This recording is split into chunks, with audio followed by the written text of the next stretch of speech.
বৰ বনাম বুলি ভাবিছোঁ। তাৰ বাবে মই এয়া নহৰু কেইফুটামান লৈছোঁ আৰু আদা, এটা পিঁয়াজ, এটা বিলাহী, এইখিনি মই মিক্সিত ভালকৈ গুড়ি কৰি ল'ম।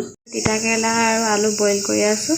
মোৰ সিজিলে মই এয়া এনেদৰে ফালি কিনি মই গুটিখিনি উলিয়াই লৈছোঁ আৰু মই আলু সিজিলে পিঁয়াজ আকৌ এটা মই নতুনকৈ কাটি লৈছোঁ। পিঁয়াজ, আলু আৰু বিলাহী পেষ্টখিনি মই ভাজি ল'ম। এইখিনি দি ল'লোঁ। এতিয়া মই বইল কৰা আলুখিনি ইয়াত দি দিছোঁ।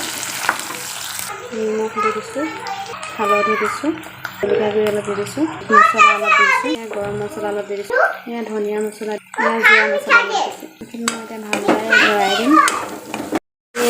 আদা ৰচুন আৰু পিঁয়াজৰ পেষ্টটো দি দিছোঁ। এইখিনি ভালদৰে লৰাই ল'ম।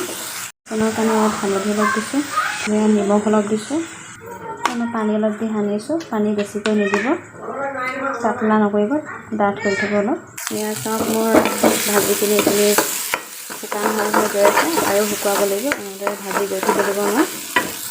এয়া মই ভাজি কেৰেলাটোৰ ভিতৰত ভৰাই ল'লোঁ। এতিয়া ইয়াৰ ওপৰত মই বেচন ঢালি দিম।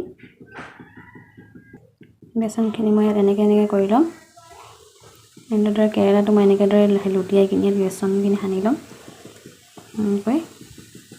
ইয়াত গেছত তেল দি থৈছোঁ, ৰিফাইন তেল দিছোঁ মই। আপোনালোকে মিঠাতেলো দিব পাৰে নিজৰ মনৰ ইচ্ছামতে। মই এতিয়া এটা এটাকৈ কেৰেলা বৰটো দি যাম। এয়া চাওক মই এটা দিছোঁ এনেকৈ। এয়া চাওক মই তেলত দি দিলোঁ। গেছটো চিমত ৰাখিব, বেছি হাই নকৰিব, নহ'লে জ্বলি থকাৰ চান্স থাকে। মই তিতাকেৰেলা বৰটো এবাৰ লুটিয়াই দিলোঁ। মোৰ তিতাকেৰেলাৰ বৰটো ৰেডি হৈ গ'ল। চাওকচোন কিমান ধুনীয়া হৈছে। আপোনালোকে এনেদৰে বনাই খাই চাবচোন কেতিয়াবা। গধূলি হ'ল মানে ৰাতিয়ে হ'ল আৰু এয়া মই জুইত ভাত বনাইছোঁ। আৰু ওপৰত চব দি আছে। সেয়া চব ওপৰত মাছ পকতি বনাম বুলি আজি দেউতাই আনিলে বজাৰৰ পৰা। চাই যাওকচোন এইবোৰ আৰু মই কি ৰেচিপি বনাওঁ চাই যাওক।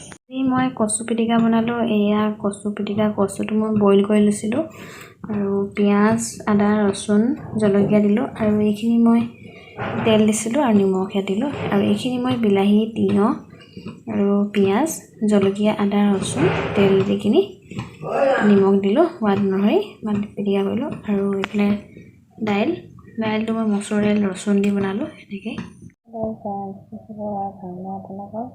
মই আজি তিতাকেৰেলা বৰ বনাইছোঁ। চাওকচোন আপোনালোকে কেনেকৈ মই বনাইছোঁ আৰু ৰাতি মই কি বনাইছোঁ চাওকচোন আপোনালোকে। আৰু আপোনালোকে আমাৰ ভিডিঅ'টো যদি ভাল পায় তেন্তে প্লিজ লাইক, কমেণ্ট, শ্বেয়াৰ আৰু ছাবস্ক্ৰাইব কৰি দিব আৰু ওচৰত বেল আইকনটো ক্লিক কৰি দিব আৰু আগলৈও মোৰ ভিডিঅ'বোৰ চাই যেন আশা কৰিছোঁ।